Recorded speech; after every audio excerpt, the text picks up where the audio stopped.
My dear viewers and learners welcome নমস্কাৰ তৃতীয় শ্ৰেণীৰ আমাৰ গণিত পাঠ দ সময়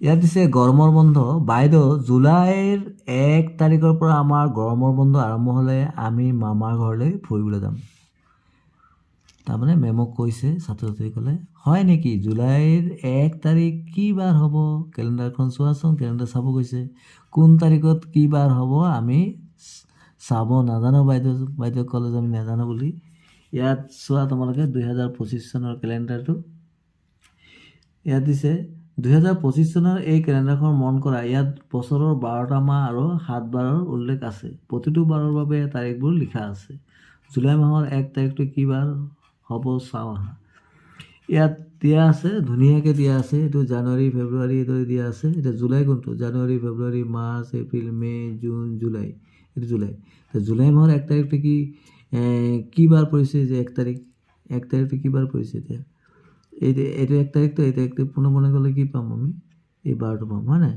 তাৰমানে কি পৰিছে মংগলবাৰ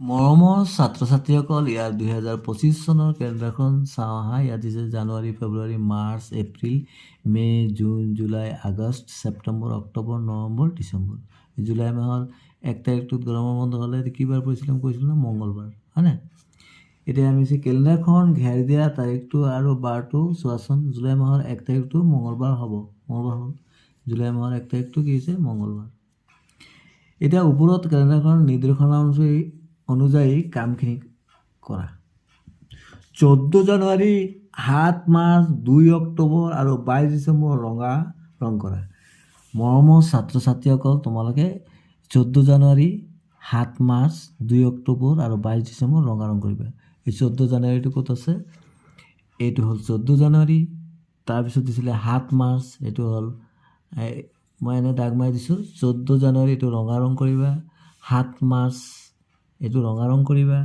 তাৰপিছত 2 অক্টোবৰ মাহ কোনটো আছে এইটো 2 অক্টোবৰ ৰঙা ৰং কৰিব কৈছে আৰু 22 ডিচেম্বৰ ক'ত আছে এইটো হ'ল 22 ডিচেম্বৰ এইটো ৰঙা ৰং কৰিব কৈছে ৰঙা ৰং কৰিবা পিছৰ প্ৰশ্ন মে মাহৰ 20 তাৰিখত ঘেৰি দিয়া মে মাহটো আমি চাওঁ মে মাহৰ 20 তাৰিখ এই যে 20 তাৰিখ ইয়াত ঘেৰি দিব গৈছে তাৰপিছত ভাৰতবৰ্ষত গণৰাজ্য দিৱস উদযাপন কৰা তাৰিখটো ৰাইচিন দিয়া আমি জানো যে গণৰাজ্য দিৱস 26 জানুৱাৰীত পালন কৰা হয় তাত কি দিছে ৰাইট চিন দিব গৈছে 26 জানুৱাৰী ক'ত আছে এইটো 26 জানুৱাৰীত ৰাইট চিন দিলে 26 জানুৱাৰীটো দেওবাৰ তাৰপিছত তোমাৰ জন্ম তাৰিখটোত আকাশী ৰং কৰা এইটো নিজৰ তোমালোকৰ জন্ম তাৰিখটো আকাশী ৰং কৰিবা এপ্ৰিল মাহৰ দেওবাৰ তাৰিখ কেইটা এনেকৈ ষ্টাৰ চিন দিয়া এপ্ৰিল মাহৰ দেওবাৰ কেইটা এপ্ৰিল মাহটো ক'ত আছে এইটো দেওবাৰ এইকেইটা কি কৈছে ষ্টাৰ চিন এইদৰে দিব কৈছে ষ্টাৰ চিন বনাই দিব কৈছে ষ্টাৰ চিন তোমালোকে বনাই দিবা এইটো এনেকৈ ষ্টাৰ চিন বনাই দিবা নিজে বনাই দিবা তাৰপিছত জুন মাহৰ অযুগ্ম তাৰিখকেইটা গোলপীয়া ৰং কৰা জুন মাহৰ অযুগ্ম তাৰিখকেইটাত জুন মাহ কোনটো এইটো অযুগ্ম মানে কি বেজোৰ সংখ্যা যিটো কোনটো বেজোৰ হ'ব সেইকেইটা আমি গোলপীয়া কৰিব লাগে যেনেকৈ 1 3 5 7 9 11 13 15 17 19 21 23 25 27 29 এইকেইটা কি কৰিব লাগিব গোলপীয়া ৰং কৰিব তোমালোকে পিছত দিছে ছেপ্টেম্বৰ মাহৰ দ্বিতীয় আৰু চতুৰ্থ শনিবাৰটোত নীলা ৰং কৰা দ্বিতীয় আৰু চতুৰ্থ ছেপ্টেম্বৰ মাহটো ক'ত এতিয়া দ্বিতীয় আৰু চতুৰ্থ শনিবাৰটো তো আমি শনিবাৰটো চাওঁ দ্বিতীয় কোনটো এইটো আৰু চতুৰ্থ হ'ল এইটো তাৰমানে 13 তাৰিখ আৰু 27 তাৰিখটো আমি কি কৰিব লাগিব নীলা ৰং কৰিব লাগিব পিছত দিছে তোমালোকৰ গৰমৰ বন্ধৰ মাহটো ঘেৰ দিয়া কোনটো মাহ হ'ব জুলাই মাহ এইটো ঘেৰ দি দিব গৈছে জুলাই মাহটো তাৰপিছত নৱেম্বৰ মাহত আটাইতকৈ ডাঙৰ যুগ্ম তাৰিখটো কাঠ পেঞ্চিলেৰে ৰং কৰা নৱেম্বৰ মাহটোত আটাইতকৈ ডাঙৰ যুগ্ম তাৰিখটো নৱেম্বৰ মাহটো আটাইতকৈ ডাঙৰ যুগ্ম সংখ্যাটো কি হ'ব 30 হ'ব এই 30টো কাঠ পেঞ্চিলেৰে কালাৰ কৰি দিব গৈছে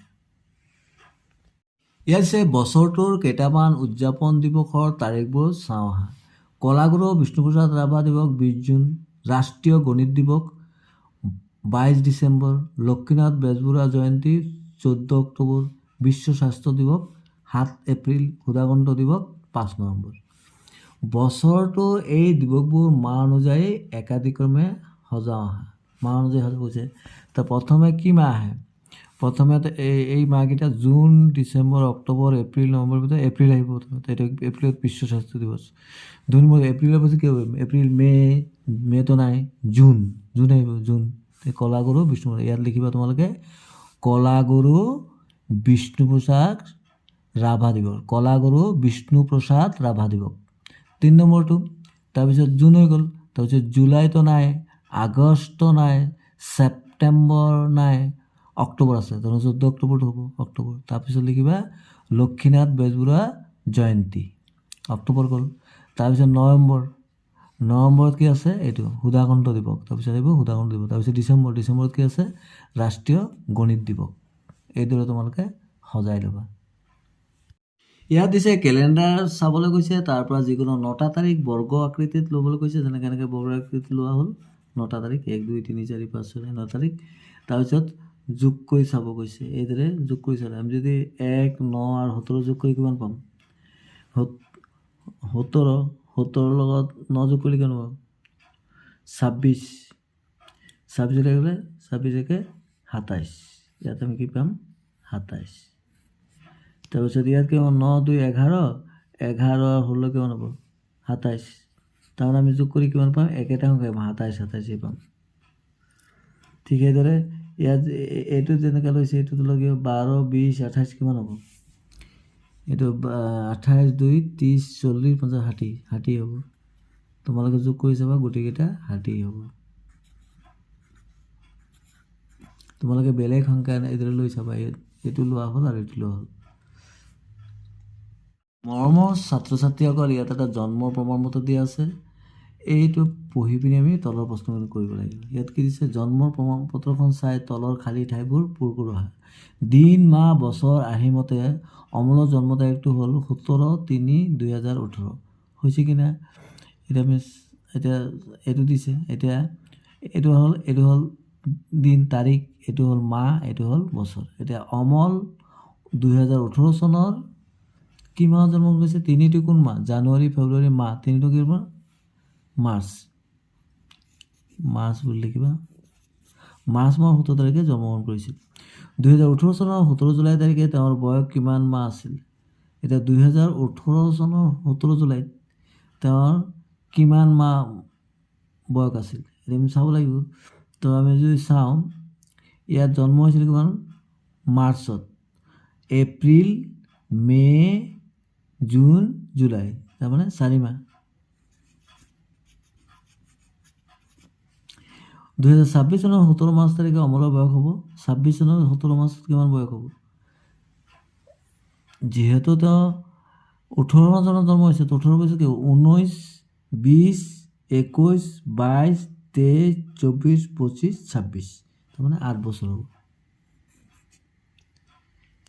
বৰ্তমান অমলৰ বয়স, বছৰ, মাহ, দিন। বৰ্তমান কিমান? আজিৰ দিনটোত কিমান হ'ব লিখিব লাগিব। তাৰমানে যিদিনাখন তোমালোকে কৰিবা সেইদিনাখন উলিয়াই দিবা। তোমালোকে কি কৰিবা? ওলাবলৈ তাৰিখটো আজি যেদিনা উলিয়াবা সেইদিনাৰ তাৰিখটো উল্টাকৈ লিখিবা। মানে প্ৰথমে চন লিখিবা, তাৰপিছত মাহ, তাৰপিছত দিন লিখিবা, তাৰপিছত এইটো চনটো এইপিনে, তাৰপিছত মাহটোৰ মাজত তাৰিখটো, তাৰপিছত বিয়োগ কৰি দিবা।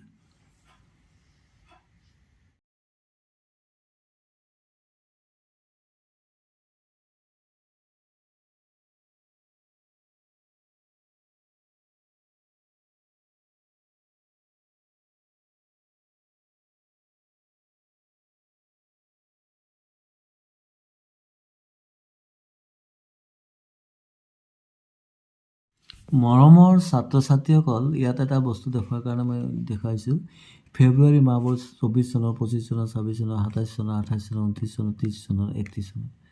ইয়াত এটা কথা তোমালোকে লক্ষ্য কৰিছা যে 24 চনৰ ফেব্ৰুৱাৰী মাহটো 29 দিনীয়া, 25 চনত 28 দিনীয়া, আকৌ 26 চনত 28 দিনীয়া, 27 চনত 28 দিনীয়া, 28 চনত 29 দিনীয়া, 29 চনত 28 দিনীয়া, 30 চনত 28 দিনীয়া, 31 চনত 28 দিনীয়া।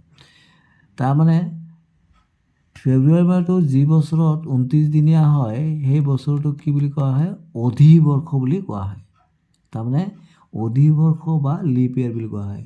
সেইকাৰণে লিপ ইয়েৰটোত আমাৰ সেই বছৰটোত কিমান দিন থাকে? 366 দিন। তাৰমানে এবছৰ যে লিপ ইয়েৰ বা অধিবৰ্ষ থাকিলে 366 আৰু এনে নৰ্মেল বছৰ থাকিলে 365 দিনত হয়। 29 দিনে ফেব্ৰুৱাৰী মাহ থকা বৰ্ষটোক আমি অধিবৰ্ষ বা লিপ ইয়েৰ বুলি কওঁ। এতিয়া তোমালোকে লিপ ইয়েৰটো চনটো চাইও ক'ব পাৰিবা যে চনটো যদি 4ৰে হৰণ কৰিলে একো ভাগ শেষ একো নাথাকে তেনেহ'লে সেই বছৰটোৰ অধিবৰ্ষ হ'ব। 2024ক আমি যদি 4ৰে হৰণ কৰোঁ তেনেহ'লে অৱশিষ্ট নাথাকে, শূন্য থাকিব। সেইকাৰণে তেতিয়া এইটো হ'ল লিপ ইয়েৰ। সেইদৰে 28 চনটো লিপ ইয়েৰ হ'ব। বাকীবোৰ তোমালোকে 4ৰে হৰণ কৰি চাবা কি থাকিব? অৱশিষ্ট থাকি যাব বা ভাগ শেষ থাকি যাব। ভাগ শেষ থাকিলে সেইটো লিপ ইয়েৰ নহয়। মৰমৰ ছাত্ৰ ছাত্ৰীসকল, তোমালোকে ঘড়ী নিশ্চয় দেখিছা।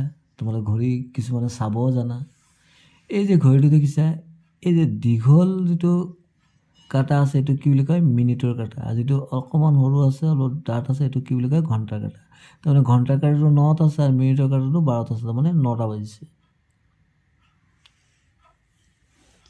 এতিয়া এই ঘড়ীটো চোৱা, ইয়াত মিনিটৰ কাটাটো 1ত আছে, ঘণ্টাৰ কাটাটো 9ত আছে, 9তকৈ অকণমান আগবাঢ়িছে। তাৰমানে ইয়াত কেৱল 9 বাজি কিমান হ'ল? এটা ঘৰ গ'লে 5 মিনিট, 9 বাজি 5 মিনিট হৈছে। এতিয়া এই ঘড়ীবিলাকৰ সময় এইটো কি হৈছে? 9টাতকৈ পাৰ হৈছে তাৰ মিনিটৰ কাটাটো কি?